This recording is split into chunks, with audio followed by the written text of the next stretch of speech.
tampilkan barusan Road Transport Safety Management ya, di mana tema ini cukup hot ya akhir-akhir ini, mengingat banyak insiden ya yang kita lihat, kita dengar ya di beberapa wilayah ya di Indonesia ya, sehingga road management ini sangat urgent sekali ya kita pahami dan kita sosialisasikan ya, terutama ke logistik ya, praktisi logistik, supply chain dan semua stakeholder yang terkait di dalam proses ini ya. Baik, sesuai dengan rundown acara ini kita mulai 7.45 tadi terat sedikit sampai 7.50 untuk opening, dan kemudian 7.50 sampai 7.55 nanti ada opening speech dari Cak Suryo, nanti 7.55 sampai kira-kira 8.35 nanti presentasi oleh Pak Agus terkait dengan materi malam ini. Kemudian sesi tanya jawab 8.45 sampai 9. Itu ya acara berikutnya opening speech ya dari Cak Sur. Monggo. Terima kasih Pak Karni atas waktunya. Jadi salam kenal Pak Agus, baru kita ketemu dan ini senior saya juga. Jadi izin nih agak batuk-batuk emang beberapa minggu terakhir kondisi kurang fit, gitu kan. Jadi saya ucapkan selamat datang kepada teman-teman semuanya yang telah bergabung di acara yang berbahagia ini pada malam hari ini. Ya, assalamualaikum warahmatullahi wabarakatuh. Jadi saya hanya membuka sebentar saja. Jadi bincang supply chain, alhamdulillah masuk ke episode 42. Meskipun saya pribadi dan mungkin teman-teman ada banyak kesibukan yang luar biasa di pekerjaan kita, sehingga mungkin intensitas kita untuk mengadakan event, webinar, dan beberapa planning yang kita sudah rencanakan mungkin tidak berjalan seintens atau frekuensinya sesering dari tahun sebelumnya. Tapi kami tetap berkomitmen bahwa bincang supply chain akan menjadi wadah buat kita semua untuk saling berbagi, belajar, dan bersinergi.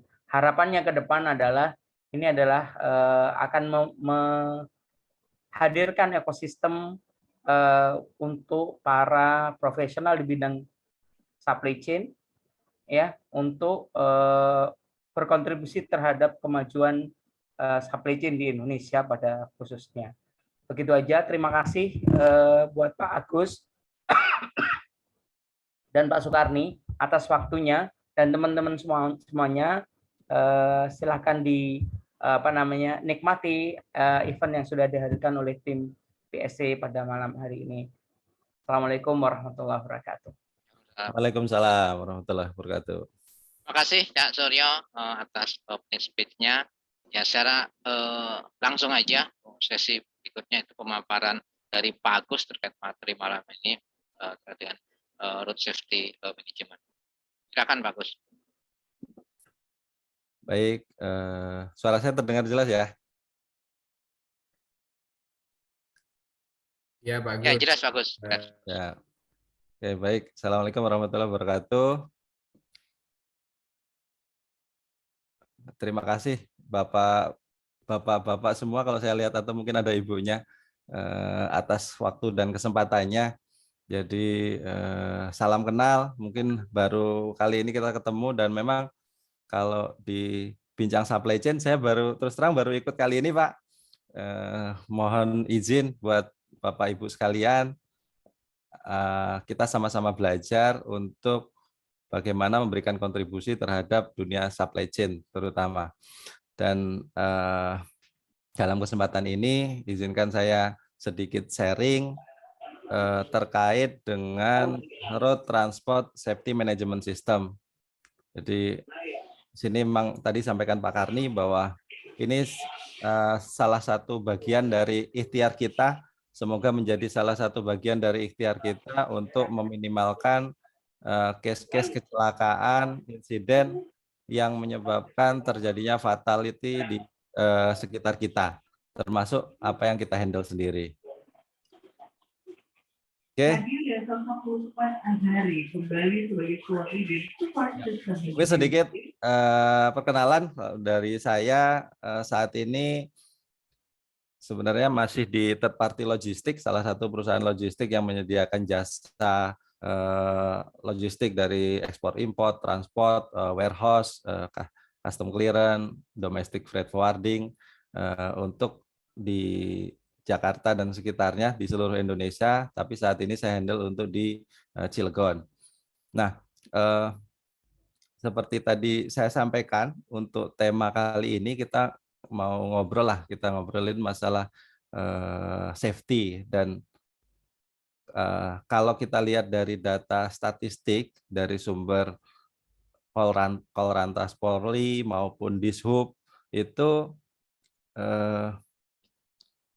rata-rata terjadi 3 kematian setiap jam. Setiap jam, bayangkan. Jadi setiap jam terjadi 3 kematian di jalan raya. Jadi kalau nanti kita di sini ngobrolnya 1 jam, ya kita akan mendengar atau mungkin membaca atau mendapatkan informasi statistik bahwa dalam 1 jam tersebut ada 3 nyawa yang melayang di jalan raya di Indonesia. Makanya semoga sharing kali ini bisa benar-benar menjadi bagian dari ikhtiar kita untuk berkontribusi terhadap keselamatan di jalan raya, terutama untuk angkutan barang. Ini kemarin juga saya ucapkan turut berduka cita atas insiden yang terjadi di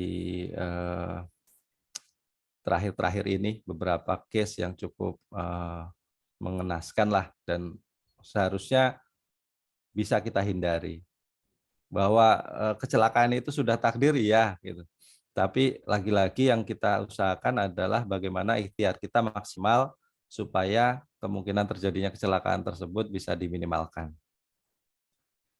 Baik, secara umum kalau saya boleh share sedikit, kalau di logistik atau di transport yang hanya menjadi bagian kecilnya dari supply chain, itu prosesnya adalah sebagai berikut. Jadi pertama kita tahu bahwa kita mendapatkan order, bahwa dari order tersebut kita harus membuat rencana pengiriman.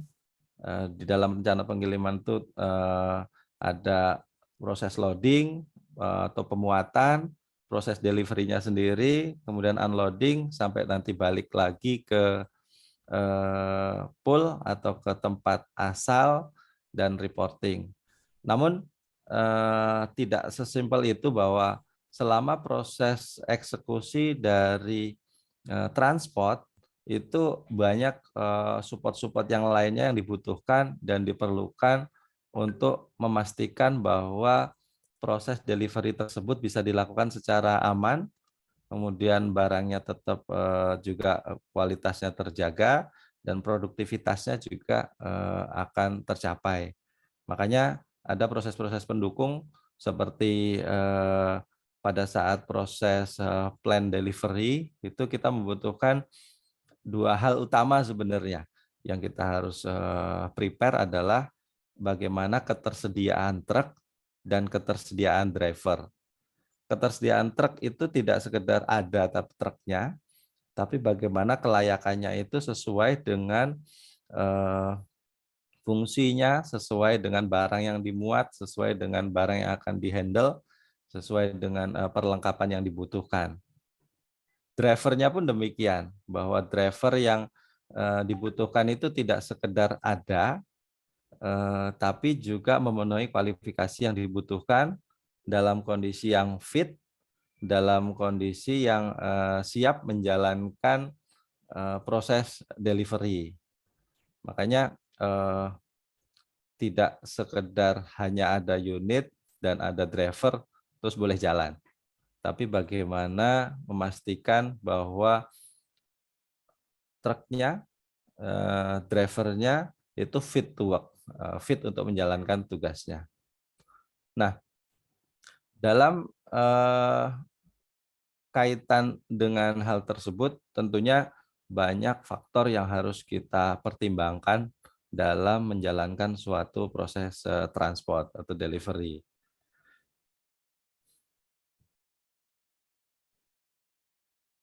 Silahkan mungkin diinterrupt jika ada suara yang nggak jelas ya Pak Karni atau teman-teman sekalian. Jadi biar Ya bagus, cukup jelas. Bagus. Oke, baik, saya coba masuk ke dalam Road Transport Safety Management System.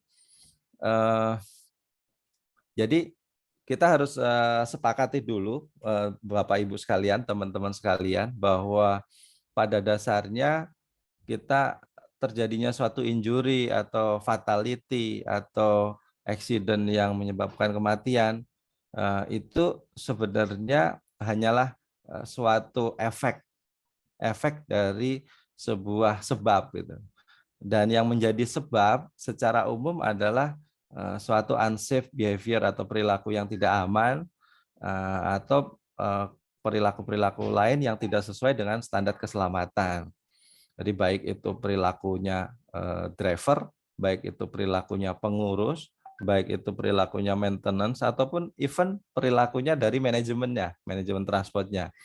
Makanya kita harus sepakat bahwa bukan efeknya itu yang akan harus kita hilangkan saja, tapi lebih fokus kepada bagaimana kita menjaga supaya sebabnya itu tereliminasi atau minimal akan tereduksi.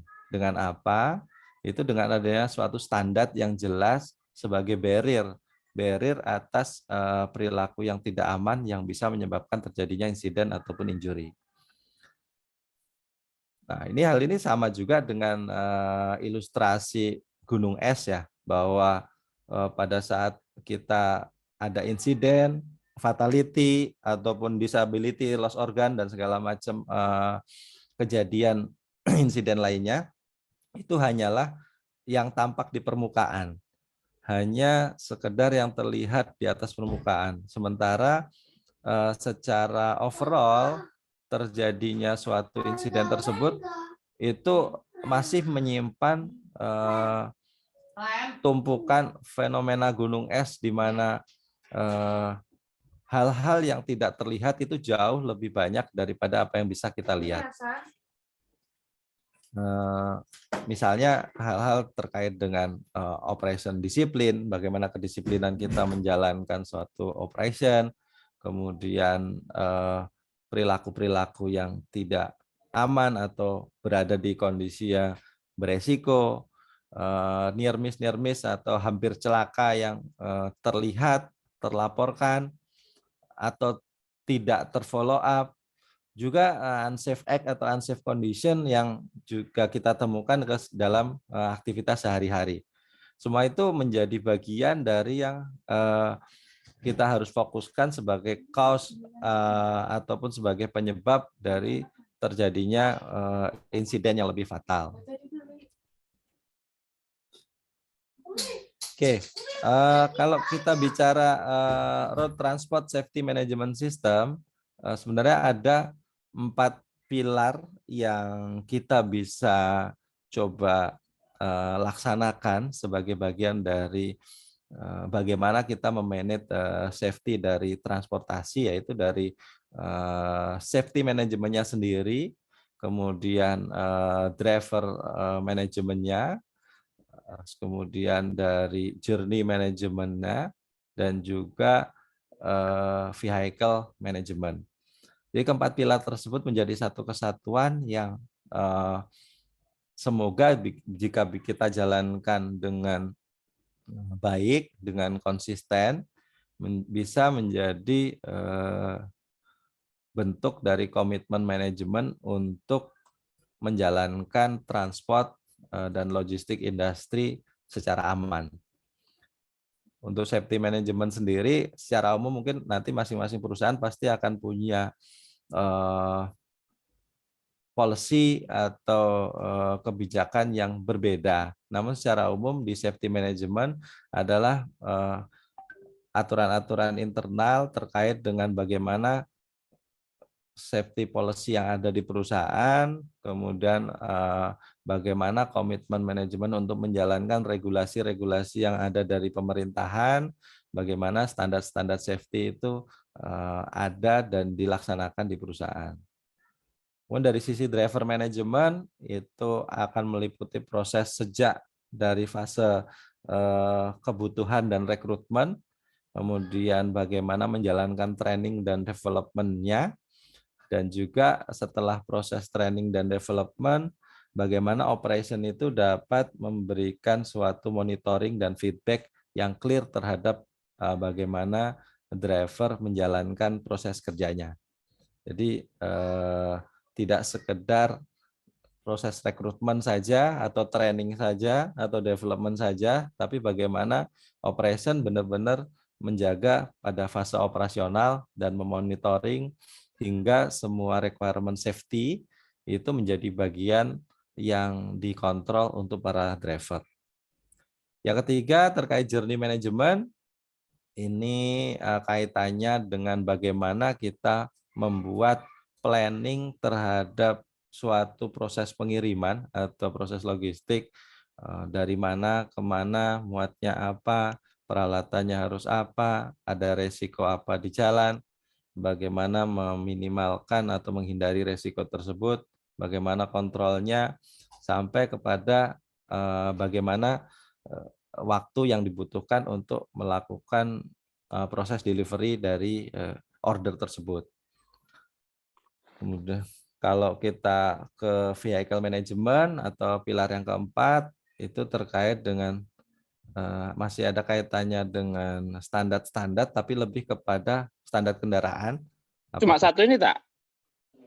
Apakah kendaraan kita itu akan memenuhi aspek regulasi seperti apa, internal requirement kita akan memasukkan aspek apa saja, bagaimana proses maintenance planning, baik itu preventive maintenance, corrective maintenance, atau predictive maintenance-nya, bagaimana proses yang terkait dengan kendaraan, termasuk di dalamnya juga tire management sebagai salah satu hal yang sangat kritikal di dalam truk untuk transportasi barang-barang. Oke. Kemudian kalau kita lebih detailkan lagi terkait safety management, sebagian besar mungkin perusahaan sudah menerapkan, hanya saja sudah memiliki, maksud saya sudah memiliki policy-policy tersebut, tapi masih perlu kita tingkatkan mengenai komitmen terhadap pelaksanaannya, dari fatigue manajemennya, kemudian policy-policy terkait mobile phone, seat belt, kemudian penumpang di selain yang dibolehkan, speed limit, harsh acceleration, harsh braking, drug and medicine. Ini hampir semua merupakan policy-policy standar yang pada umumnya dimiliki perusahaan, tinggal bagaimana level implementasi atau komitmen untuk menjalankan tersebut. Termasuk pada saat misalnya ada insiden, kemudian bagaimana report dan investigation. Kemarin sempat kita diskusiin agak seru ya di WA Group terkait bagaimana investigasi insiden Pertamina yang Cibubur, apakah memang sudah fair, apakah memang ada perlu yang lebih dalam lagi, atau mungkin memang ada yang masih perlu ditindaklanjuti. Itu menjadi bagian dari komitmen manajemen untuk menjalankan safety management system yang ada di masing-masing. Masuk yang terakhir ini yang cukup seru adalah bagaimana komitmen untuk menjalankan zero over dimension dan overload. Karena di dunia logistik, di transport, itu ibaratnya kita kalau ngirim barang, mintanya pemilik barang itu sebanyak-banyaknya terkirim supaya cost per unitnya menjadi lebih efisien.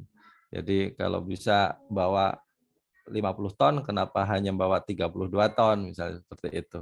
Dan itu memang tidak menjadi bagian yang tidak terpisahkan dengan rekan-rekan insan di supply chain, terutama pemilik barang, bahwa tentunya saat implementasi zero over dimension dan overload, karena secara data saat ini mungkin overload kita itu di jalan bisa di atas lebih dari 30-50% dari kapasitas yang seharusnya.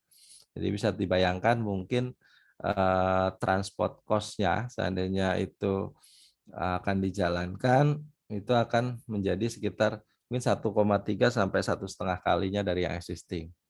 Tapi itu jadi komitmen kami, jadi komitmen kita untuk bagaimana menuju zero over dimension dan overload itu juga kita jalankan. Oke, dari semua safety management system ini saya mungkin coba sedikit share yang terkait fatigue, karena fatigue ini menjadi 60 sampai 70% faktor terbanyak yang memberikan kontribusi terhadap terjadinya suatu insiden. Jadi kalau kita bicara fatigue management, saya mungkin harus benar-benar didalamin bagaimana sebuah perusahaan menerapkan fatigue management di industrinya. Apakah memang benar-benar sudah diatur bagaimana menjalankan order delivery sehingga tidak ada terjadi keletihan yang berlebihan yang dialami oleh rekan-rekan driver.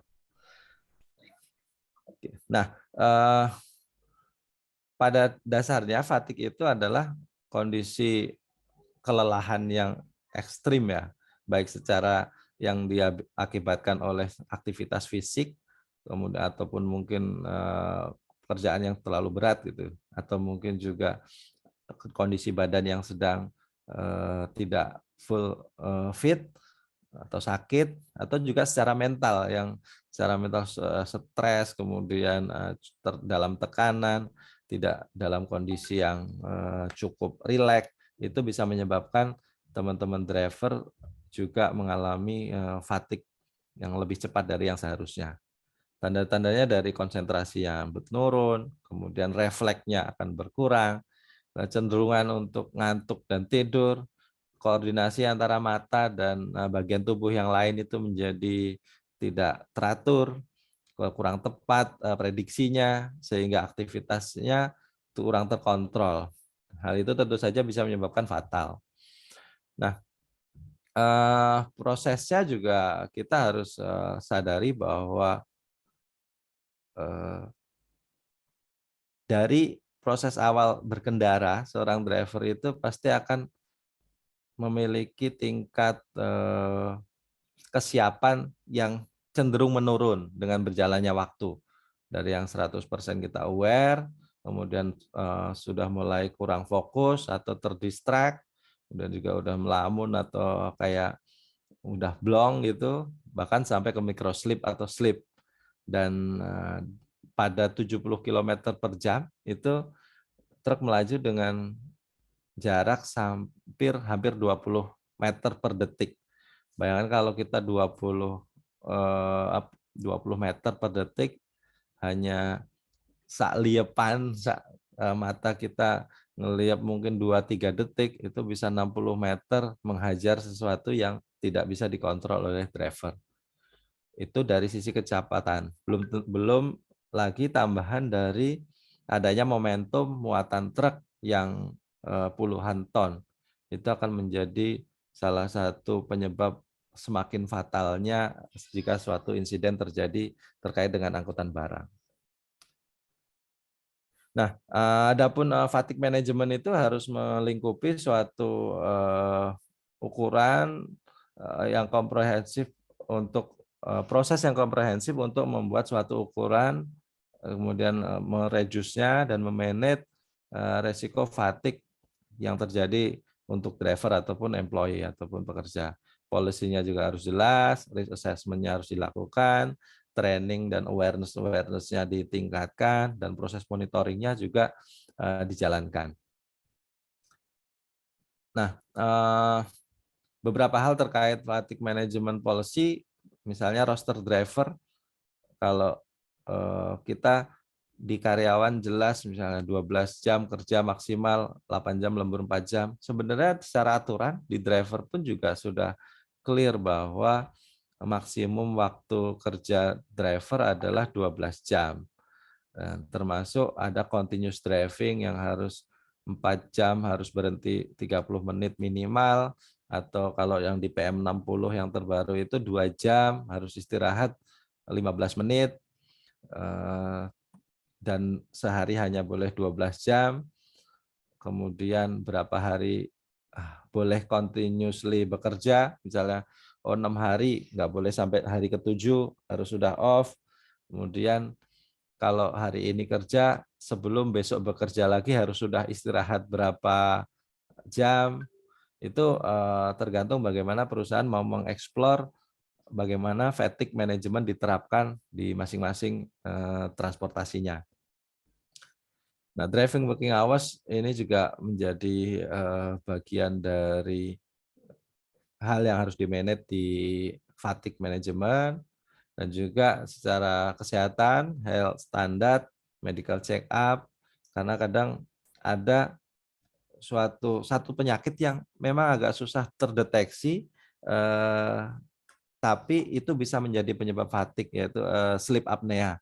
Itu juga harus menjadi concern karena terkadang susah dideteksi tapi bisa menyebabkan seorang yang dalam kondisi yang fit pun mudah untuk mengalami fatigue dan microsleep.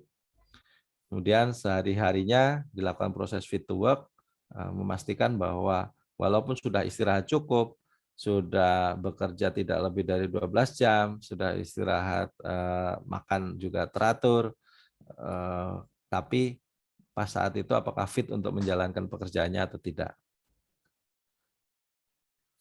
Itu terkait dengan fatigue management yang mungkin bisa menjadi salah satu upaya kita supaya saat kita melakukan proses pemberangkatan driver, kita harus pastikan bahwa hal-hal yang bisa menjadi penyebab terjadinya fatigue oleh driver bisa kita minimalkan.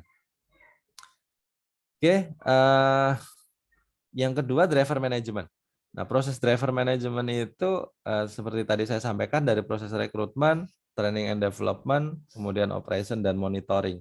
Jadi 3 hal ini menjadi satu kesatuan yang tidak boleh kita pisah-pisahkan, harus kita jalankan semua prosesnya dari awal proses rekrutmen sampai nanti driver tersebut menjadi bagian dari ujung tombak proses delivery kita.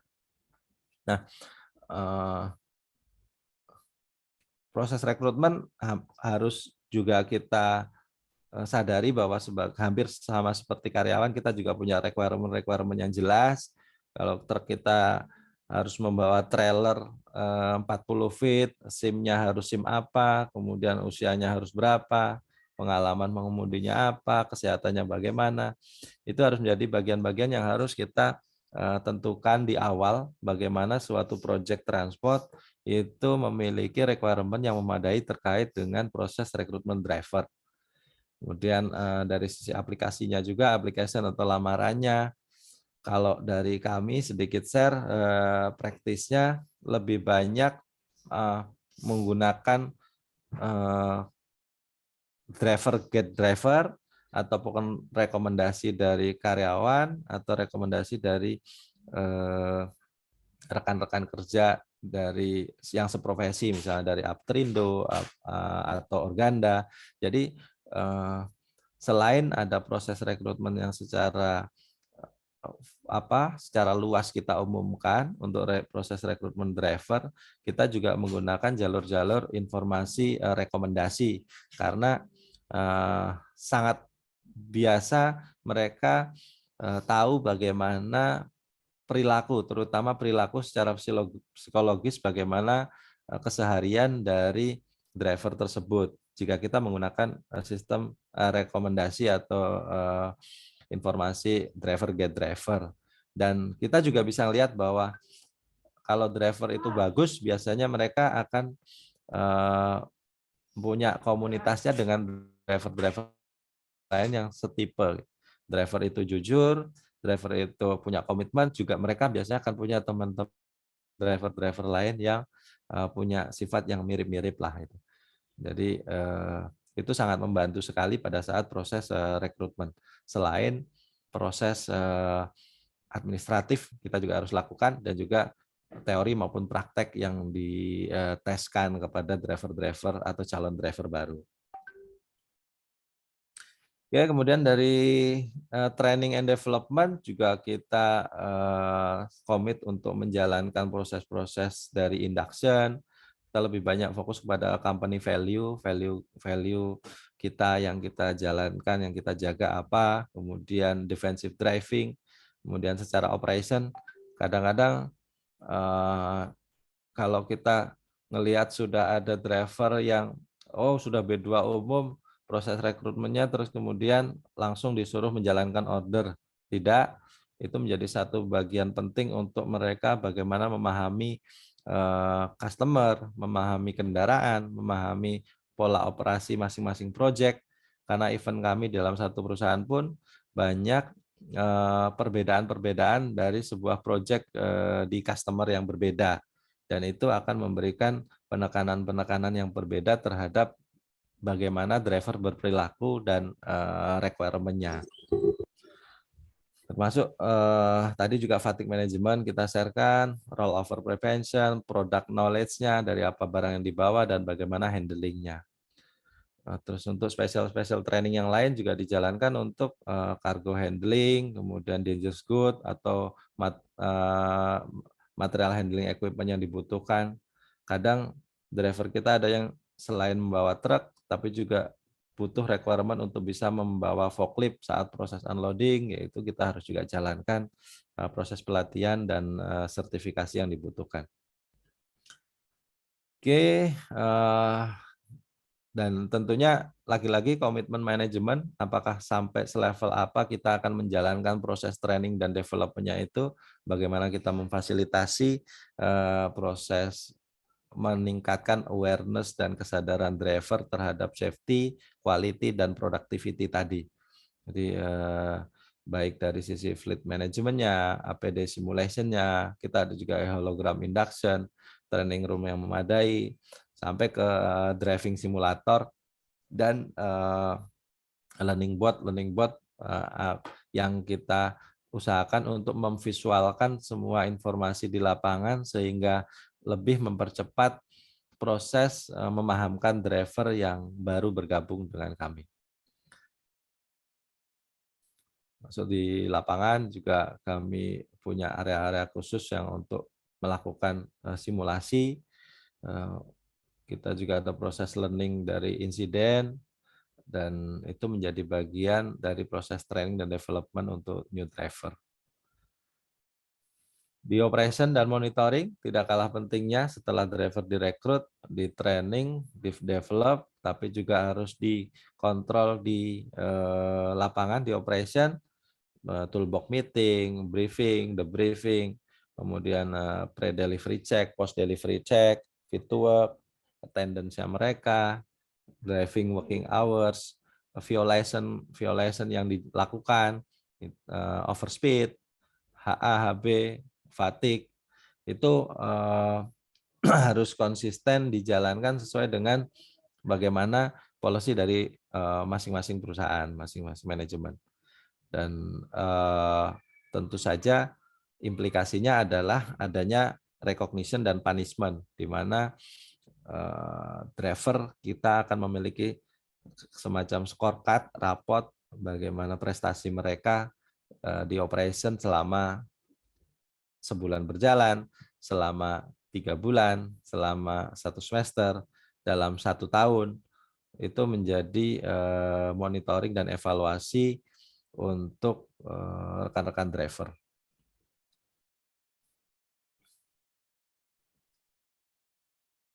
Oke, itu baru driver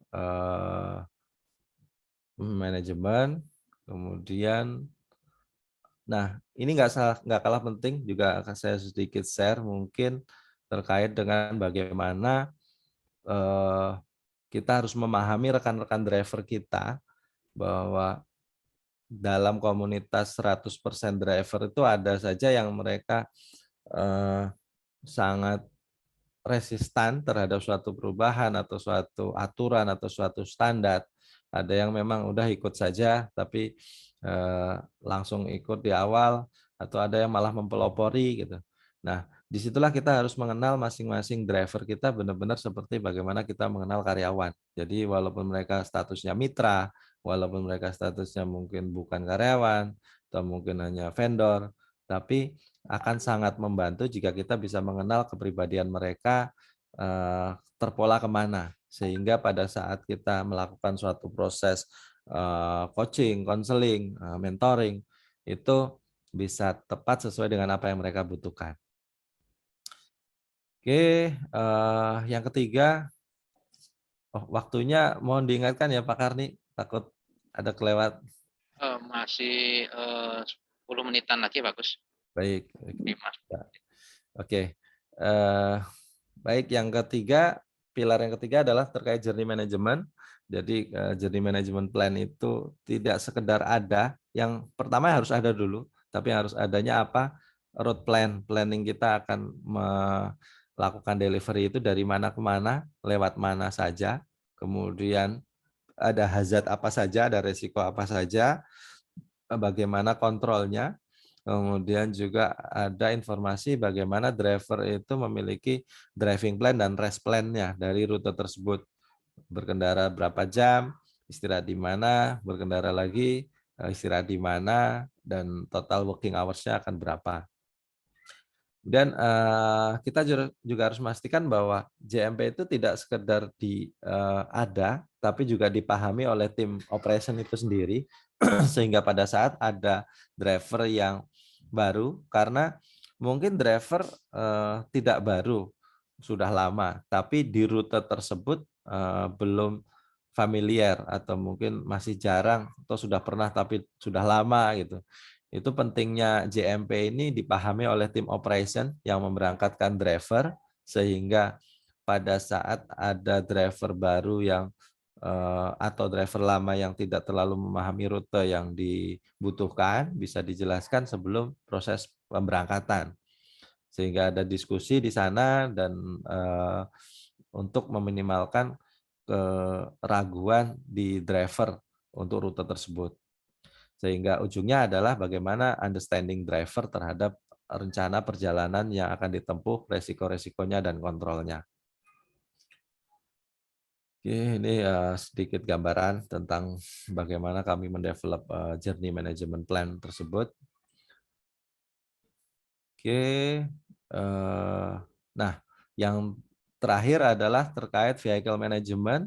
Vehicle management ini lebih fokus terhadap mesinnya, terhadap truknya, terhadap peralatannya, bagaimana requirement terhadap unit kita, apakah harus ABS, IBS, standar tire-nya harus TWI-nya berapa mili boleh dijalankan, ada side rear under protection-nya, seat belt-nya sekedar ada atau memang harus berfungsi, fall prevention system-nya jika ada proses loading unloading yang ada di atas dari truk, kemudian FE atau fire extinguisher-nya atau APAR yang ada di unit, itu menjadi bagian dari standar-standar internal yang harus kita prepare, yang juga harus mengikuti requirement dari government, karena memang sebenarnya pemerintah juga sudah membuatkan beberapa acuan standar dari angkutan barang. Kemudian maintenance ada terdiri dari inspection-nya yang harian, pemeriksaan hariannya sendiri, kemudian preventif, korektif, juga tire management. Juga total preventive maintenance-nya yang by driver, ini juga menjadi policy masing-masing, apakah memang ada dilakukan oleh driver, apa saja yang dilakukan, bagaimana menjalankannya sebagai bagian dari vehicle management yang ditentukan.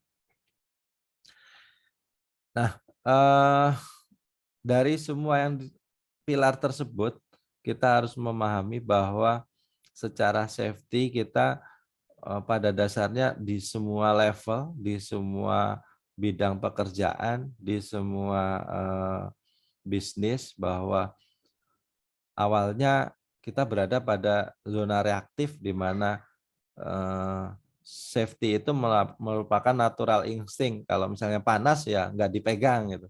Misalnya bahaya pas nyebrang ya kita nggak nyebrang gitu. Tapi kita sama-sama belajar mencoba supaya safety itu menjadi sesuatu yang proaktif, sesuatu yang kita rencanakan, sesuatu yang kita persiapkan sehingga interindependen. Jadi kita sadar akan bahayanya truk yang sedang berjalan melakukan pengiriman, rekan-rekan driver sadar, rekan-rekan driver juga bisa menyadarkan orang lain atau pengguna jalan lain yang tidak aman, dan pada akhirnya akan menciptakan suatu keselamatan bersama untuk proses di jalan raya. Ya, nah saya sedikit singgung juga bahwa bagaimanapun itu tidak akan bisa terjadi tanpa adanya suatu leadership yang memadai, tanpa adanya seorang leader yang bisa memberikan value atau belief sehingga menjadi perilaku atau behavior dari proses di operation yang mengutamakan keselamatan. Selain tadi memang satu kesatuannya adalah selalu safety, quality, productivity, jadi satu kesatuan yang harus dijalankan. Tapi tetap ibarat kalau dulu atasan saya itu menjelaskan kalau ibarat ada sirkus, pemain sirkus, kalau ada 3 bola safety, quality, dan productivity yang dimainkan, bola proses juggling, melempar bola, safety itu ibarat bola kaca yang nggak boleh jatuh. Sementara untuk quality dan productivity juga merupakan bola, tapi terkadang juga jatuh, tapi masih bisa memantul karena dia bolanya masih bola karet. Jadi memang safety menjadi satu hal yang harus benar-benar menjadi value di dalam perusahaan kita untuk bisa memberikan keselamatan kepada semua pihak. Terakhir, mungkin leader itu harus visible, kemudian selalu melakukan mentoring terhadap tim, memberikan standar yang jelas kapanpun, dimanapun, kemudian peduli secara tulus ya. Kita harus melakukan ini benar-benar karena kepedulian kita terhadap keselamatan, ketulusan kita, dan juga meng-engage seluruh pihak, driver, mungkin helper, mungkin customer, atau supplier, vendor, untuk engage terhadap safety, dan kita harus selalu mengencourage mindfulness, kepedulian terhadap safety tersebut. Oke, mungkin itu Pak Karni, Bapak Ibu sekalian, sedikit sharing dari saya. Semoga bisa menjadi kembali lagi ikhtiar kita untuk bisa meminimalkan atau mengurangi insiden kecelakaan di jalan raya untuk pengangkutan barang. Terima kasih. Saya Heri. Assalamualaikum warahmatullahi wabarakatuh. Terima kasih Pak Agus yang cukup memberikan sharing ya, cukup banyak ya ternyata ya hal-hal yang perlu kita pahami, perlu kita dan tentunya diimplementasikan terkait dengan road safety management, sehingga ataupun hal-hal di jalan yang merugikan semua pihak itu bisa terkurangi, bisa kita hindari. Nah, sebagai informasi, Agus ini dan manajer ya dari Puninar, saya open aja dari Puninar untuk wilayah Serang, Cilegon, sehingga beberapa presentasi dan best practice tadi saya lihat tuh ada Puninar tadi, nggak apa-apa, ini sebagai cukup bagus hal yang sudah dijalankan ya dari manajemen, dari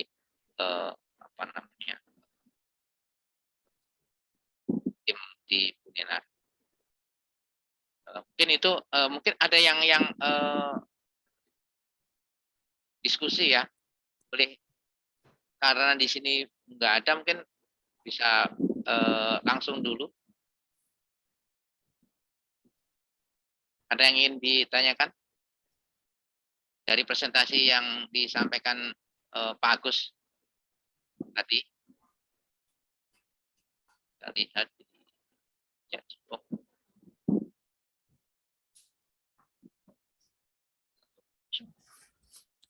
Atau mungkin karena kita sifatnya sharing ya Pak, mungkin kalau ada masukan juga untuk ternyata sudah ada good practice yang dijalankan di masing-masing, mohon Ya. di-share juga kalau boleh, biar kami terus belajar juga agar semakin aman untuk kita semuanya. Ya, saya juga bagus. Ya. Silakan bila ada rekan-rekan yang mau sharing, mau tanya atau menambahkan ya, feel free ya.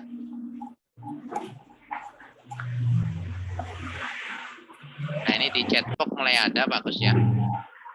Nah ini baik aja ya dari Pak Ferdiandi Toping ya.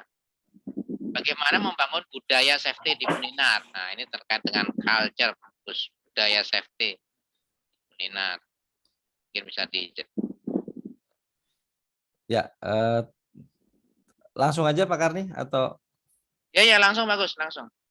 Baik, terima kasih tadi ini dari Pak Bortiandi Tobing.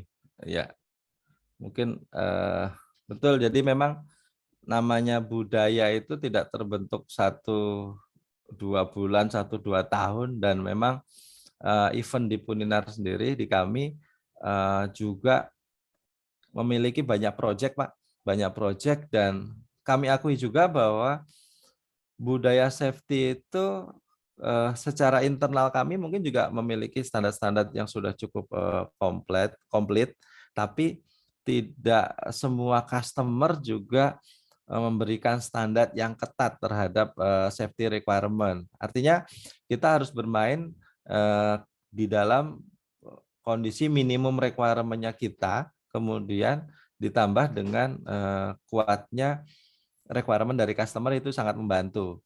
Jadi selain masalah internal, kita juga menggunakan customer pressure, customer requirement sebagai bagian tak terpisahkan dari membudayakan safety tersebut. Jadi selain faktor internal, kita juga dari sisi eksternal.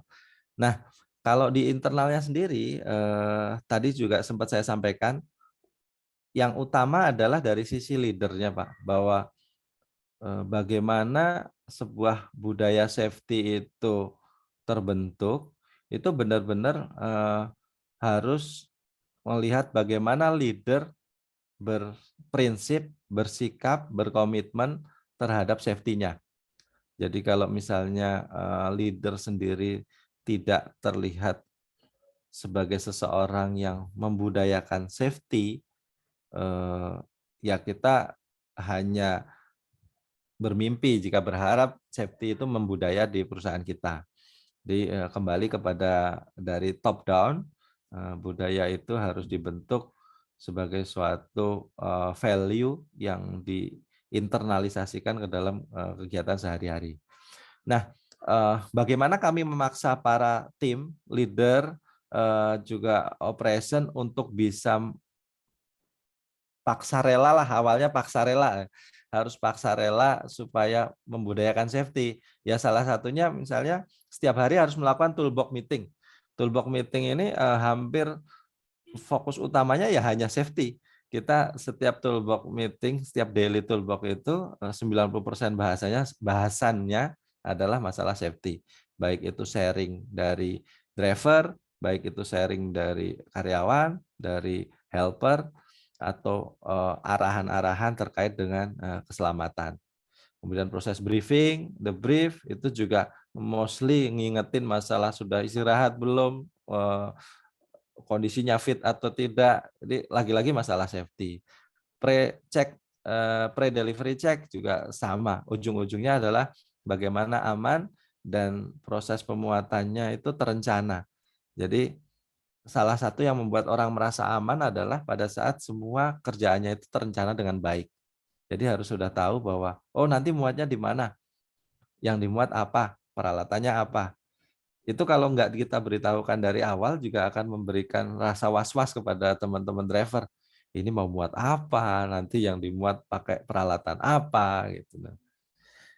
Terus kemudian ya aktivitas-aktivitas harian seperti near miss report, kemudian unsafe act, unsafe condition finding, follow up, visual management, nempel-nempelin learning from incident, itu semuanya menjadi aktivitas safety yang dalam rangka membudayakan safety.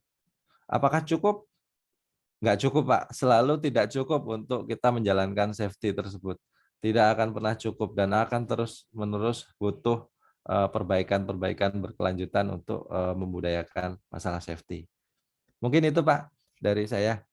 Kalau Masih ada. bagus. Ya. Karena banyak pertanyaan nanti saya ini ya random sebagian. Ini dari Baik. Pak Tatit dulu, bagus. Ini Siap. klasik ini ya.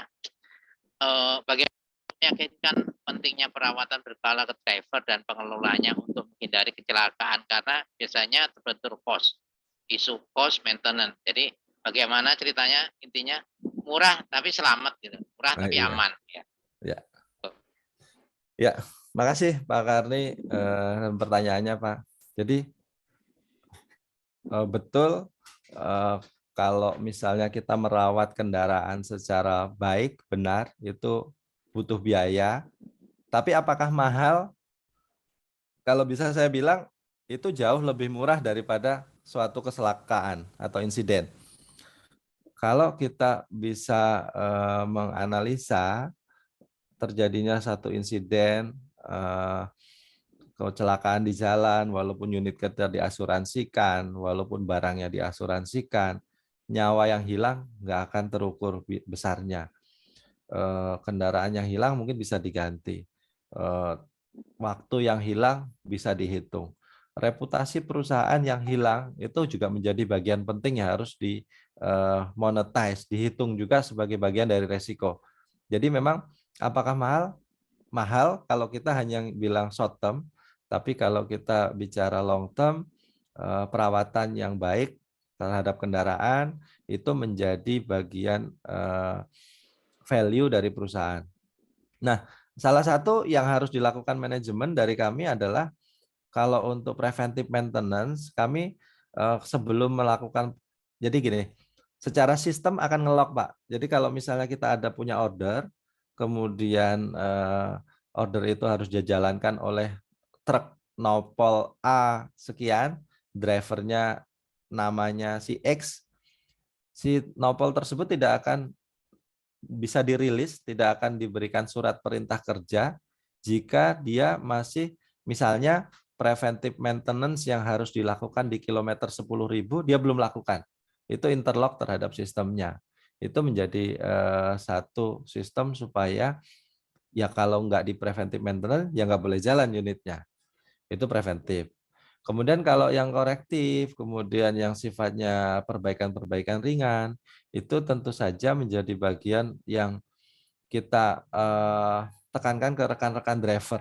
Kalau nanti ada storing atau mogok di jalan atau ditolak oleh customer, nggak boleh muat gara-gara banyak gundul misalnya.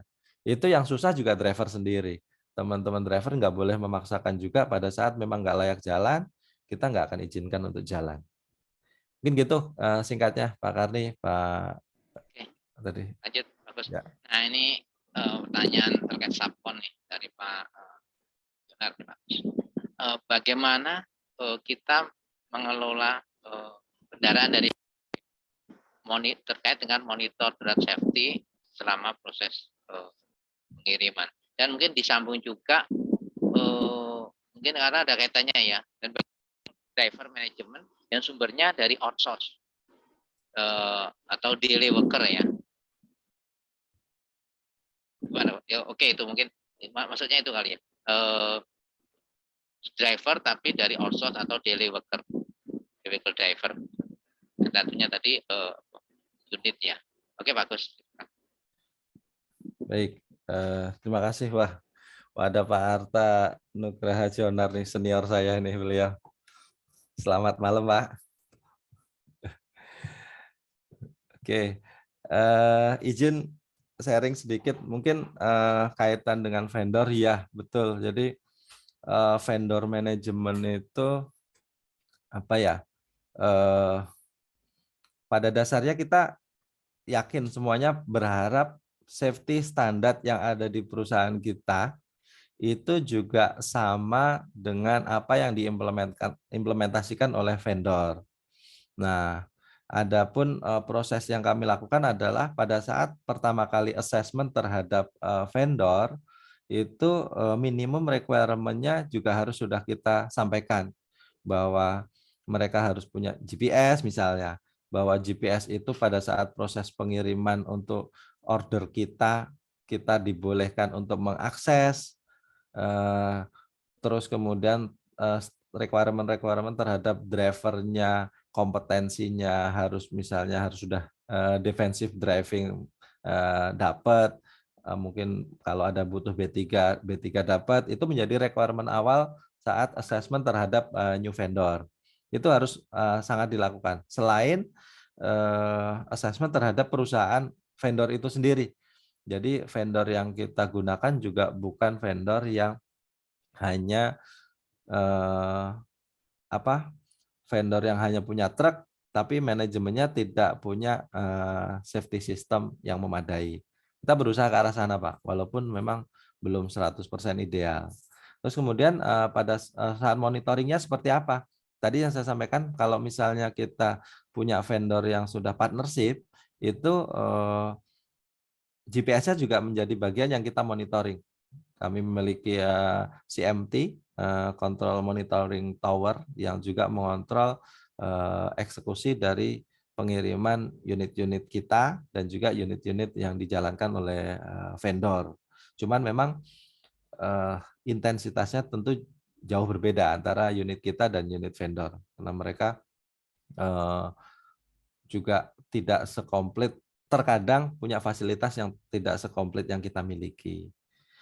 Nah, selain itu juga vendor ada yang sifatnya memang hanya kendaraannya, ada yang dengan drivernya. Kalau dengan drivernya, kita juga ada beberapa project yang memang drivernya pun harus kita registrasi, Pak. Jadi tidak sekedar vendor itu rekanan dengan kita, tapi kendaraan dan drivernya juga harus sudah di-assess dan dilakukan induction untuk ke project yang kita support.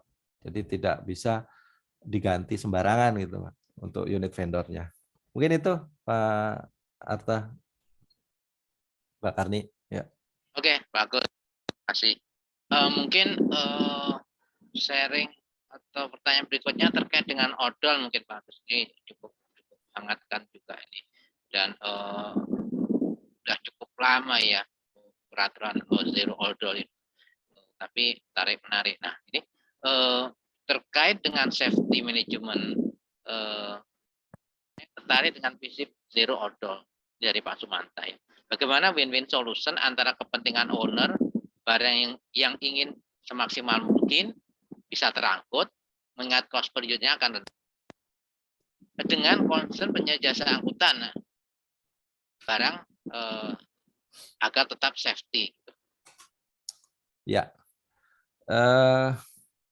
Jadi kalau kita mungkin sedikit sharing, mungkin ada bisa masukan dari yang lain juga. Jadi over dimension, overload itu, kalau over dimension firm dari kami juga sudah semua kendaraan kami nggak ada yang over dimension. Pokoknya kalau dimensi udah potong, nggak ada sampai sekarang yang dimensinya lebih, karena itu memang sangat berbahaya. Walaupun mungkin load-nya tidak terlalu berat gitu, tapi kalau overhang belakangnya itu sudah melampaui batas, lebarnya lebih dari standar, itu sudah nggak ada toleransi gitu. Tapi yang terkadang masih sering kan overload-nya ya. Jadi pengennya maksimal gitu. Nah, win-win-nya ada, yang nggak ada, karena kalau misalnya itu dilakukan pasti akan harganya akan lebih mahal. Cuman yang bisa kita lakukan adalah satu, kita harus punya standing position. Kami sebagai perusahaan logistik punya standing position mau seperti apa terhadap odol gitu. Kami salah satu pelopor terhadap overdimension dan overload. Kemudian kami sampaikan juga bahwa di quotation kami, harga kami adalah pada saat awal memang adalah zero odol atau toleransi sesuai dengan tahunnya. Karena implementasi of odol itu kan bertahap. Di tahun 2019 masih ada 30% boleh, lebihnya 20 misalnya 20%, 2021 tinggal 10%, 2022 35% terkait industrinya juga, jenis barangnya apa. Nah, itu kita coba sampaikan. Tapi apakah berhasil? Enggak juga. Banyak juga customer yang memang masih, wes pokoknya yang penting barangnya sampai gitu kan. Mereka nggak peduli sama odol. Itu minimal pada saat kita sudah menyampaikan, itu menjadi bagian kampanye bersama kita terkait implementasi zero odol. Nah, di perjalanannya bagaimana? Nah, kadang-kadang kita juga namanya transporter kan tukang kirim barang ya, tergantung yang punya barang gitu ya. Nah, di situ terjadi diskusi misalnya untuk barang-barang yang sifatnya meruah, tingginya cukup tinggi, maksudnya secara center of gravity dari truk kita pada saat membawa barang itu sangat membahayakan, misalnya itu lebih 10%, 20% pun kami sudah nggak mau angkut.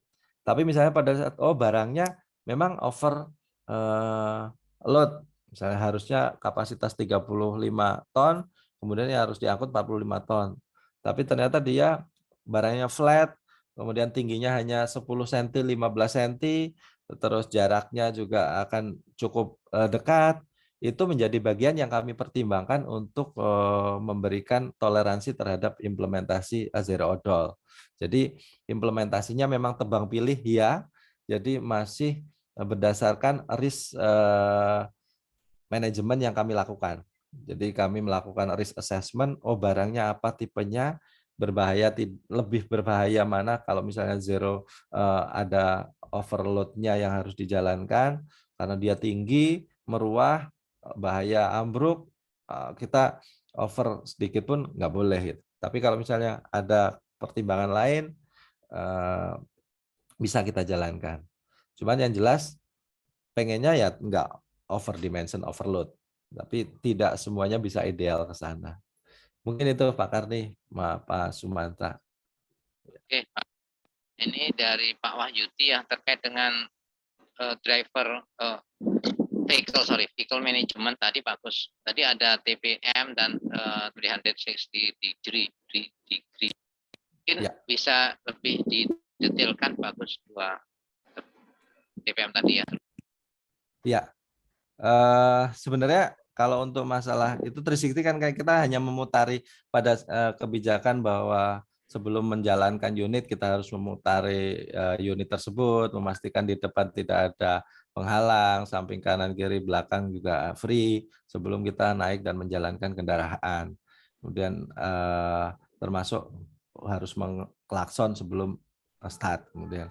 Nah, kalaupun untuk TPM-nya apa, itu masing-masing mungkin punya beda-beda. Tapi ada beberapa hal dasar yang ada yang nyebut kita harus memastikan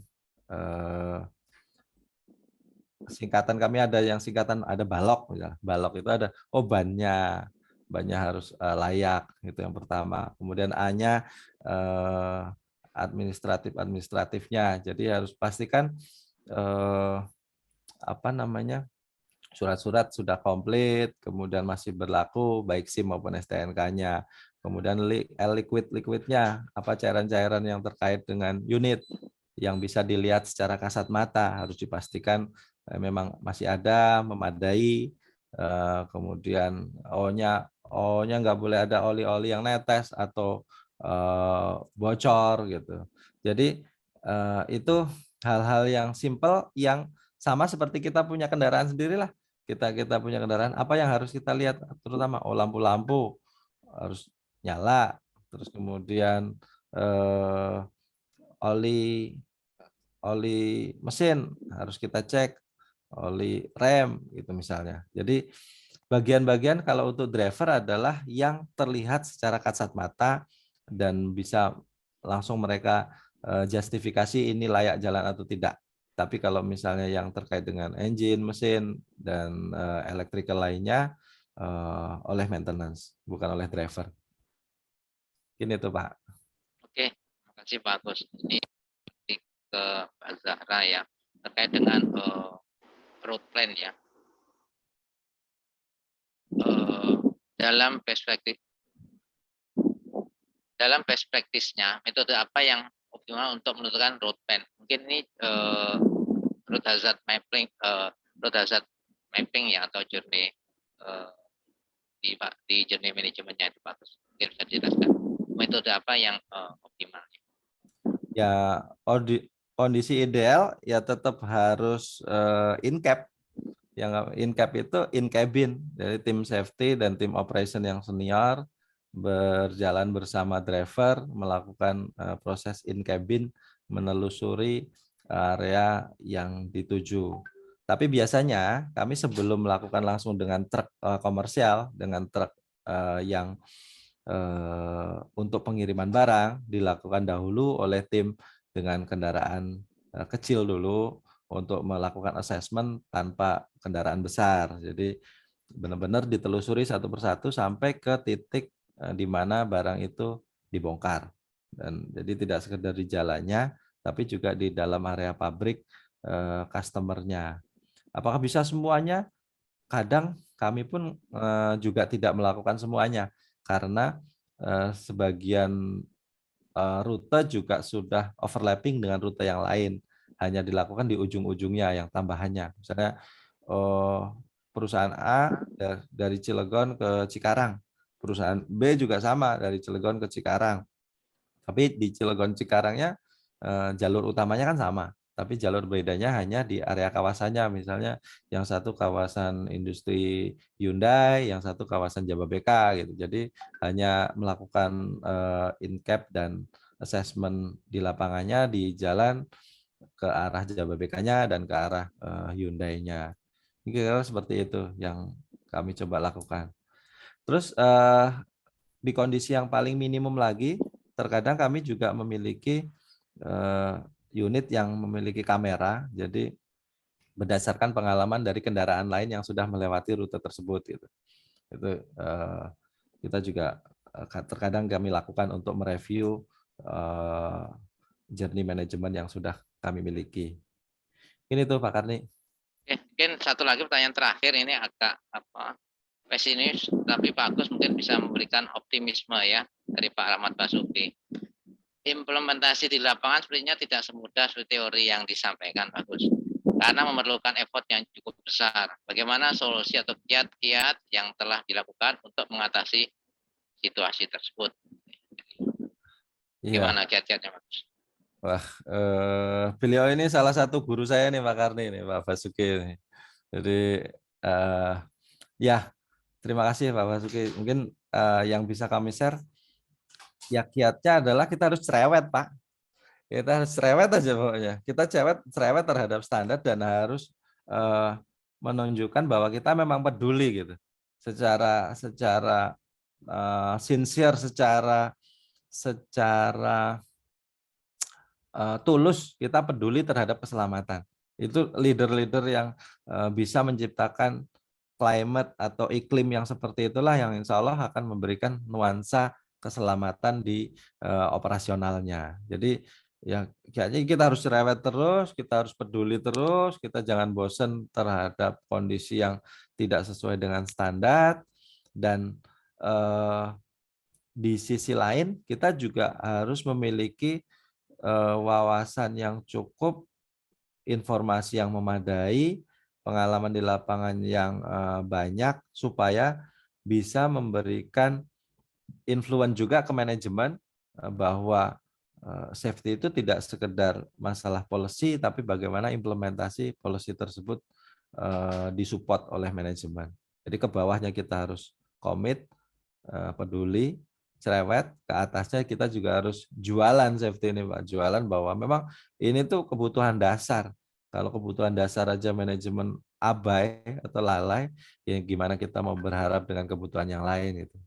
Mungkin gitu Pak Basuki. Terima kasih Pak Oke, Karni. terima kasih Pak Gus. Ya. Semoga Pak Basuki cukup optimis ya untuk safety ini. Oke, waktunya udah habis ya.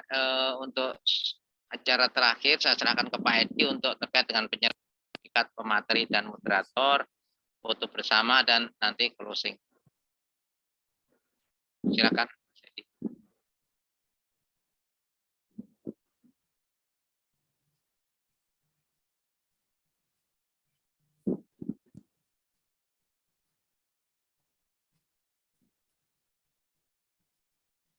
Mas Edi ada ya?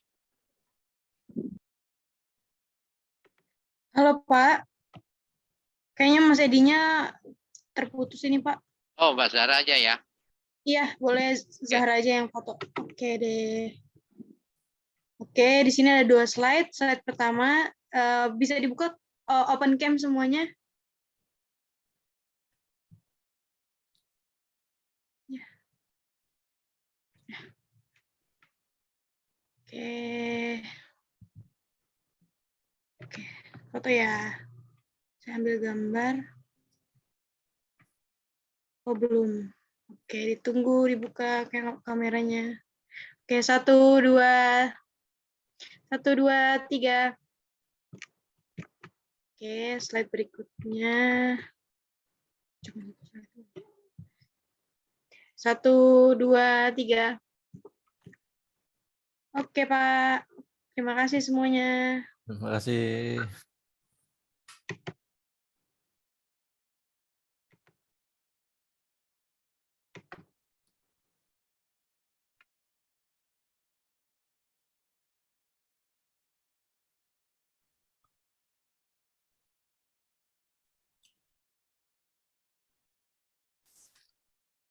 Sorry, closingnya dari Pak Nur atau Pak Cak Surya?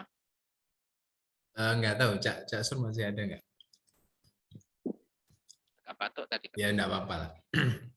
Ya, terima kasih ya Pak Agus, Pak Karni. Malam ini banyak belajar tentang apa tadi ya, road safety ya. Jadi kalau kita yang biasa di lapangan kan paham bahwa ini sesuatu yang nggak gampang ya Pak Agus ya, tapi bukan Betul. mustahil untuk dilakukan. Jadi Betul. Jadi tips-tipsnya tadi sudah disampaikan banyak oleh Pak Agus, cerewet segala macam ya. Ya itu salah satunya sih, mungkin itu Pak Arta senyum-senyum itu udah banyak pengalaman. Iya, Pak Arta senyum-senyum. Nah, ya mungkin itu dari saya. Terima kasih teman-teman yang sudah hadir malam ini ya. Ada sekitar tadi berapa itu? Sekitar 30 orang yang daftar, sebenarnya hampir 90 ya. Tapi mungkin sebagian nggak bisa join, nggak apa-apa. Dan insya Allah nanti kita di BSC yang ke-43 nanti di bulan Agustus akhir ya, sekitar minggu 3 atau 4 ya, nanti insya Allah dengan pembicaraan yang lain. Sekali lagi terima kasih Pak Agus waktunya. Baru join dengan komunitas kita tapi udah langsung kita culik dan alhamdulillah malam ini sharing luar biasa. Iya. Karena akhirnya juga berkenan jadi moderator ya, setelah sekian lama kita minta sharing tapi beliaunya ternyata harus menggeret dulu Pak Agus ini ya, belum mau ini. Juga teman-teman panitia ya, Mbak Zahra, Mas Arkan, Mas Edi, Cak Sur, terima kasih semua.